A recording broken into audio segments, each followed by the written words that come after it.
Hello YouTube viewers, welcome to my channel Science to Technology. In today's show, Rocket Monday, we're going to talk about JWST or James Webb Space Telescope Saga. So let's dive right into it. Now first, we have to understand what exactly we are talking about. We are talking about a NASA's flagship astrophysics mission. Now, it's not supposed to be this expensive, but reality is flagship missions are those kind of mission where they're not going to cancel it unless something extreme happens. And the only missions that are that caliber is generally things that are involving people, meaning astronauts. If astronauts are involved like ISS or moon missions, those are flagship projects. Generally, very few things are flagship level. So this is a flagship level project, meaning this is a big puppy. And this was jointly developed by NASA, ESA and CSA, meaning Canadian Space Agency. So idea behind this is NASA is going to do the bulk of work. ESA is going to provide the rocket for launch and some instruments. Canada is also going to provide some instruments. So main bulk load is still from NASA point of view. Now this puppy will be far more sensitive. Basically, it's going to be, instead of a puppy, it's going to be a wolf. So the sensitivity on this puppy is 6x more, meaning the resolution it can resolve is much higher. Now be mindful, the higher you, basically you make the diameter larger, your resolution goes up, but your sensitivity, meaning how many photons you are collecting, it goes up proportionately much higher. So meaning you can be only be like, okay, my megapixel only went by 6x, but your sensitivity, meaning how much photons you are capturing, that could be by 100 times. So that's why, like, when you hear like two data points, people talking about that it's 6x more powerful or 100x, that's the one thing. Resolution wise, meaning how basically how much angular resolution it can create, it's 6 times. In terms of how much sensitive it is, 100 times. Now, the whole point of this puppy is to focus on near-infrared astronomy. Now, Hubble was specifically built to be more of a general purpose thing. Basically, it could do little bit of ultraviolet, little bit of infrared, but main point was to do optical astronomy, meaning things that we can see. So, images that came out of basically Hubble was not false colored, meaning you got the image, you showed it to public, everybody had orgasm. So, that was the whole point behind it. However, this is doing near-infrared, meaning the images that we will receive had to be color coded afterwards. Now, because of the desire of making it bigger, more higher resolution, more sensitive, it had to be huge. Now, consequence of making it huge, there is no rocket that can fit this puppy, meaning there is nothing, not even Starship will be able to fold this, basically have it unfolded. You have to have a rocket that is huge, which does not exist at this point in time. So they had to fold it up, meaning the sun shield has to be rolled up tight. The mirror had to be folded, so everything has to be basically folded in such a way that it can fit inside a rocket fairing. That was the biggest issue with this thing. Everything else is like, okay, normal thing, but that part, just to make sure that it gets out of Earth's atmosphere without getting destroyed, was the most expensive part. It's like, what is more expensive in this puppy? Nothing. It's like everything is like chump change, 1 billion, 2 billion, go home. But the moment you talk about like make sure all these things fold up, yeah, good luck, that will cost 10 billion. So that's the thing we are talking about here. Now, why such a close focus on infrared? I mean, like the mirrors are also, instead of using aluminum, it's using gold. Gold is very reflective in, IR. So why the heck we are focusing on IR? Well, reality is, if we look further, meaning you are looking far in deep galaxies, quote unquote, the further you look, the more red shifting you get. Now, you may have one question where it's like, how do I know whether it's freaking red shifted or is the object is red? For example, this is from Hubble Deep Space.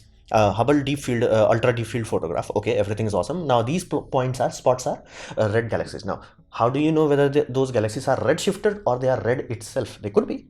So we generally utilize this sort of absorption line data point, meaning if you take sun, send it through a prism, and if you have good enough detector, you can find out there is some absorption line. What does that mean? That simply means that is showing the basically molecular footprint or fingerprint, if you will, of the star. Now each star is different. Basically, giant stars will have a different kind of footprint. If a star has way too much lithium, it will have a different footprint. You get that point. Like there is a signature to that. Now that signature will be shifted. That's how we know. It won't be like, okay, let's say these three lines have a ratio, like this line would be 25% further, this one will be 35%, and then will be 50%. Now that ratio will not change unless you are changing the composition. So this fingerprint is locked. But if you find a star that is much further away, let's say 1 billion light year away, and then you're like, wait a minute, that signature is like shifted, the whole signature, then you know you are not looking at something that is red, you are looking at something that has been red shifted. So this happened in 1 billion light year. Now we want to go back far, meaning almost touch Big Bang. Now Big Bang, that's almost 14 billion. So that simply means everything you are going to look at, Hubble already proved that it would be mostly in infrared. So that's why we are focusing on infrared. And it should also allow us to observe first celestial bodies, meaning first stars. How did they form? First planets, how first galaxies formed? Because what we are looking further, we are also looking further back in time. Light has a fixed speed. So meaning if you are looking at 14 billion years back, basically 14 years in distance, you are also looking 14 billion years in past. So that means you are looking at the early stages of the universe, meaning celestial formations. So we can observe that will only be visible in IR. And there is another secondary benefit being things that are not emission class, meaning they are not going through fusion, they are pumping out GG amounts of energy. They have secondary emissions. Basically they're going to absorb light. For example, planet Earth is going to absorb energy from sun, and then it's going to emit in the lower spectrum. So sun can be pumping up GG amounts of energy, even as high as gamma rays, but the planet is not going to emit that. Planets are barely going to reflect a little bit. However, when you look into infrared, most of the energy that came in will go out. So planet technically quote unquote glow in IR spectrum. That's why we are looking into that. So if you want to observe planet, IR is your best buddy. And why can't we do this on Earth? That's the biggest problem. I specified planets radiate all that energy into that infrared spectrum. Earth is hot, meaning even if Earth's temperature was 0 degrees Celsius, it still would be too goddamn hot. To observe this thing, you need to be as close to absolute zero as possible, meaning almost make love to absolute zero. You can't be close to it, you have to almost get married to it. So that fundamentally cannot be done. Even if you have a chamber that has a glass wall and that has, like, equipments, everything is cooled to absolute zero. Problem is the atmosphere. The moment you turn on the basically telescope, the atmosphere will be like glowing like a floodlight. You can't see through it because the atmosphere itself, basically all the particles in the atmosphere, particle as in like gas molecules, I'm not talking dust particles, I'm talking gas molecules, nitrogen, oxygen, all other things like argon, carbon dioxide, all those are emitting photons in infrared. So it will just blanket floodlight your observatory. So it has to be done outside of basically Earth. So Hubble, basically we can beat Hubble on Earth telescopes. That's why we are not making basically optical spectrum systems, because we can beat it, especially with adaptive optics. We can beat it, but we can't do infrared. Simply we cannot, because Earth atmosphere itself is the glowing part. So we can't bypass that. So we have to do this in space. And another aspect is when you are dealing with dust cloud. Now again, we do call it dust cloud, but these are generally made out of elemental gases like hydrogen, helium, things of that nature. Now they are like so small in terms of particle, the wavelength can just go through it, meaning in basically in visible spectrum you can't see through this. Infrared, but please leave, I don't care about it. It's like it's an X-ray vision. Ironically, it's not X-ray, it's looking into even basically lower energy photons, but you get that point. You can see through things. That's the primary reason why we are focusing on infrared rather than X-ray, rather than gamma rays, rather than visible spectrum or ultraviolet. That's why we are focusing on infrared.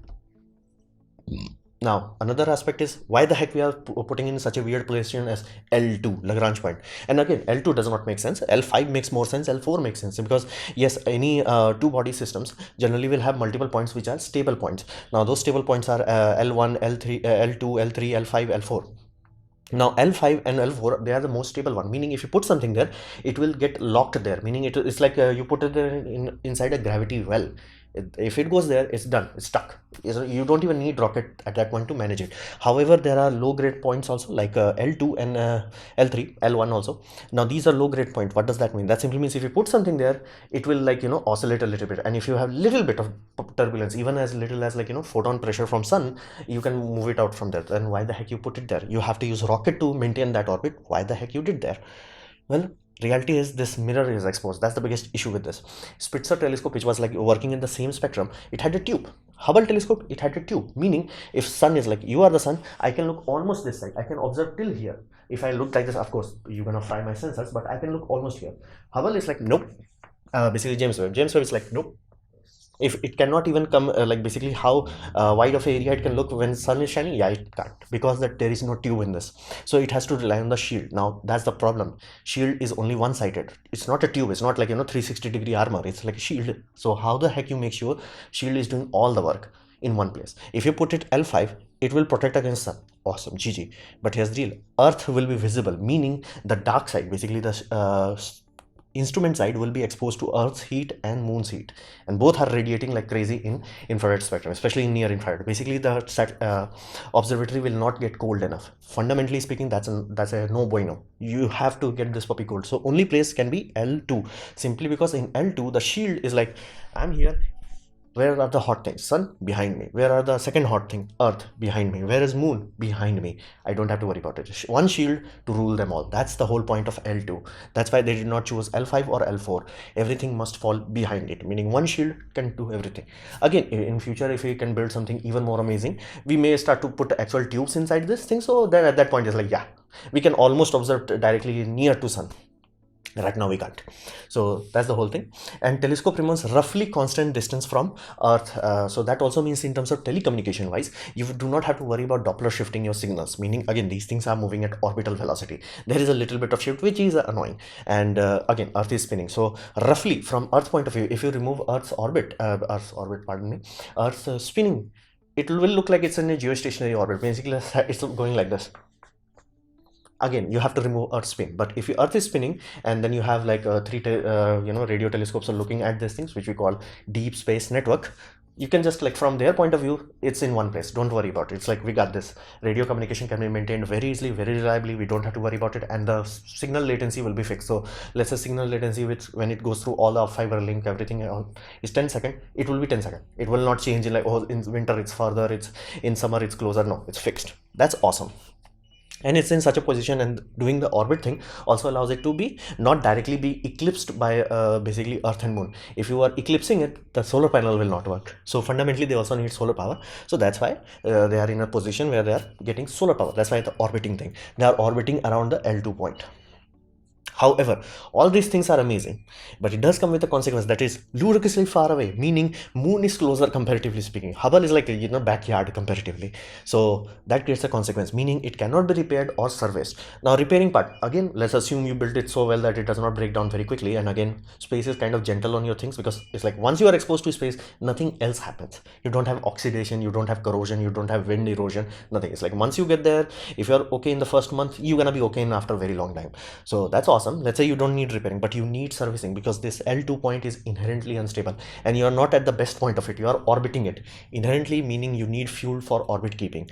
That will run out, and that's the biggest unknown in this puppy. For example, again, they had imagination. They did put a fuel cap there, that assuming in future we have some big rockets, some better robotics and something like that, we can in principle go there and refuel it. The cap is there, but you can't repair it, because it was not designed as a like Hubble, where it's like everything is externally mountable. So a robotic mission in future may be able to refuel it, but that assumes things are going well. And that's the biggest issue with this. It's like the fuel consumption, we are just guessing at this point in time. That guess goes from like, minimum it should give us 5 years, maximum it should give us 10 years. Then we're like, wait a minute, that's a huge range. It's not like, 4 years to 6 years. It's like, it's a huge gap. Why? Again, we do not know what exactly happens. And even if you calculate a rocket's thrust output, it will never be like, okay, this exact Newton. It will be like a little bit more, little bit less. But again, that little bit is a big thing, especially when the observatory, meaning the observatory itself, has to utilize its own rocket propellant in order to basically stabilize itself, put it into orbit and all that jazz. So again, right now, if in next 30 days it consumes too much fuel, we will have a very short life. Again, it consumes very little. Let's say a rocket did absolutely precise, then we will be like, okay, awesome, it's gonna last 10 years. So that's the unknown part. But hopefully you would have understood why the heck we are using L2 rather than other things. Now, what about the issues? James Webb Telescope is more popular about its issues rather than the telescope itself. Well, it does make sense why it has so many issues, because the cost and schedule went lol. It's like hilarious. It's painful if you look about it. This is the whole chart of it, meaning to give you a rough idea how bad it is. In 1997, now we'll be like, wait a minute, isn't Hubble right then? Yeah, but again, be mindful when they are talking about this sort of things, they are planning things. Planning things take a lot of time, where it's like, okay, this is what we're gonna do, this is how many instruments we're gonna need. This is like, basically that planning does require a boatload of time and money. So you started in 1997, and that time planned launch was 2007. Project cost was around 500 million. Like, yeah, 500 million. Now then they're like, in 1998, when they actually started to lay down the paperwork and like, what do we want, how do we want to achieve it and all that jazz, it's like, what, we think we need $1 billion. Like, NASA is like, okay, NASA, not NASA, as in Congress is like, okay, we can deal with that. And then it went to 1999. At that time, target launch date was shifted to 2008. Money remained more or less safe. 2000 happened. 2000. Now the date started to shift to 2009. 1.8 billion. That was a huge increase. And now you're talking to year 2002. It went to 2010. It's like, yeah. Now the delay started to happen. Into basically 2003, delay went to 2011. Price went to 2.5. 2005, delay went to 2013. And the price went to $3 billion. 2006, 2014 was the launch date, and $4.5 billion. And then in 2008, primary design review was done, meaning this is the design, do it now, no changes. Like, again, modeling changes could happen, but like core design is fixed. Like this is what we're gonna build. How we're gonna build it, that would change, but that's fixed. That happened, and then at that point 2014 was still the launch date, but money went up. Money went up to 5.1 billion. And in 2010 the date shifted from 2015 to 2016. Again, boatload of shifting, and price went to 6.5. At this point Congress actually was considering cancelling the project, because be mindful, this sort of shifting is very bad. Congress does not have GG amounts of money. Was like, and every Tom, Dick and Harry says the stupid thing is like, oh, army consumes a boatload of money and army projects are there. Every country on this planet has agreed that army can go GG, but everything else has to follow the rules, meaning your infrastructure sector cannot just get, hey, give us money. Like, you can't put money value on the roads, because yeah, that is true. If you don't have good road network, yeah, your country is dead, but you still can't put GG amounts of money on that. You can't be like, hey, educations have no no limit, put GG amounts of money. No, there is a debt limit. So inherently army sector is like one of those things where people have accepted it, everything else has to follow it, and you cannot just like, oh, it started with 1 million, oh, we are developing new technologies. Yes, that's the another aspect that pissed people off. It's like the new technology part, nothing in this is inherently new. Everything existed in 1997. Only difference was it was like 2G technology, they've developed a 3G variant of it, much better, much more refined. That's awesome. And that's not costing the money. The money is spent in the goddamn sunshield. Everything in this puppy is like, yeah, we got this. It's again more expensive than like original $1 billion, but everything was going more or less okay, more or less like, I got it. The moment sunshield happened, it's like, yeah, we can't even think about how to do this, simply because sunshields, many times they try to deploy it, it tear apart. So that was the thing that was causing this amount of delay. And then 2011 2018 happened, and at that point 8.7 billion. And this is the most dangerous aspect of a project. The project became too big to fail, meaning it had to be built because they could not cancel it. It was like already consumed so many money. And the only time year did not shifted was 2019. Now that is very another critical aspect. It's before pandemic. They were planning for March 2021. Pandemic did not delay it, they were already delayed, and that point they were at 9.6 billion dollar. In 2021, this is the first time they are shifting the date, but they are only shifting in month, not in year.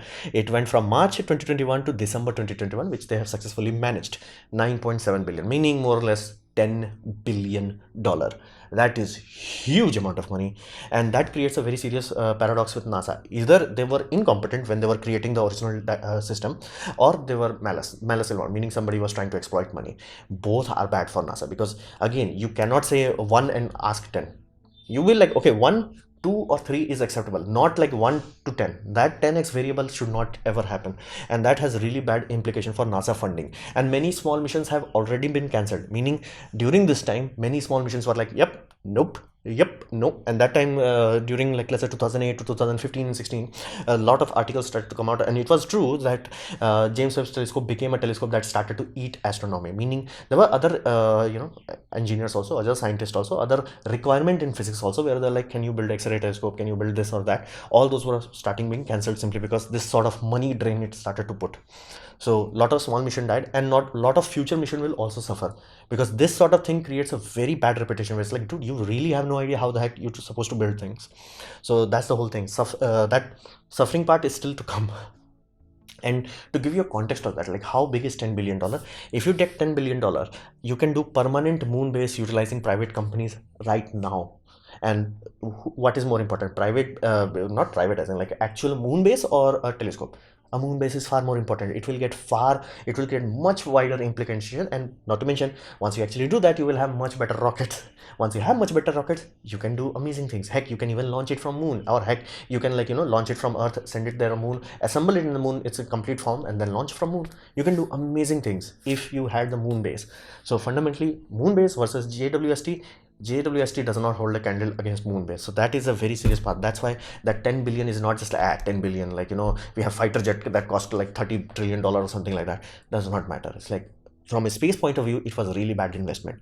This sort of money should only go on astronaut level stuff like ISS or things of that nature, not a telescope.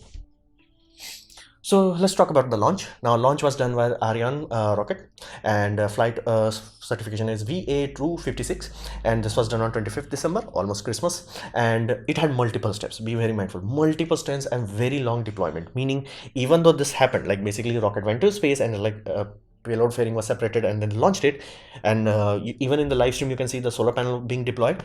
still after that it had way too many steps to go through. So again, live stream ended, but does not mean the observatory is deployed. It's like keep waiting, and it has way too many single point of failure, meaning from this point forward this still has way too many things that is like oops, meaning project dead, meaning 10 billion poof. So too many single point of failure. To give you a context, it has almost higher single point of failure than we have a rover that went on to Mars, and rover had a rocket sky crane, still had less single point of failure than this. So it's again, it's all because they were trying to make it into one unit, trying to like have that sun shield. Everything goes around that sun shield, everything else is like okay, but sun shield is like nope. And it will take 30 days for deployment, meaning after this, like this happened on 25th December, yeah, after 30 days from now you will have a full-fledged deployment. After that you still won't have the first light. Of course the satellite, the observatory will start collecting light, but it will start to do calibration. And because they learned from Hubble telescope, they realize, and the mirror is, rather than being a glass mirror, Hubble is much heavier compared to this, it's much lighter. Now because Hubble had a huge glass heavy mirror, this has much lighter beryllium mirror, metal mirrors, which requires much thinner surface. It has a motors that can change the curvature. Now again, generally when you have mirrors that have segments, you need very precise movement in rotation wise, like XYZ rotation, to like align it. That itself will happen, but they learned from Hubble that you may have a wrong curvature into that, so curvature could also change, but that has to be done very slowly, very carefully, and take boatload of time. So 6 months from now, meaning June July kind of time period, then you will have the first light, meaning yeah, now the astronomical community can receive the data. So from now you still have long way to wait, and if something bad happens like single point failure, yeah, $10 billion is gonna hurt a lot. So this was my presentation on James Webb Telescope Saga so far. Hopefully you have liked it, learned from it. In that case, please click the like button, share it amongst your friends. That will help me a lot. If you didn't like it, didn't enjoy it, I urge you to press dislike if you can. And please leave a comment, because I do try to reply to all of them. Subscribe, press the bell icon if you're free. And as always, thanks for watching.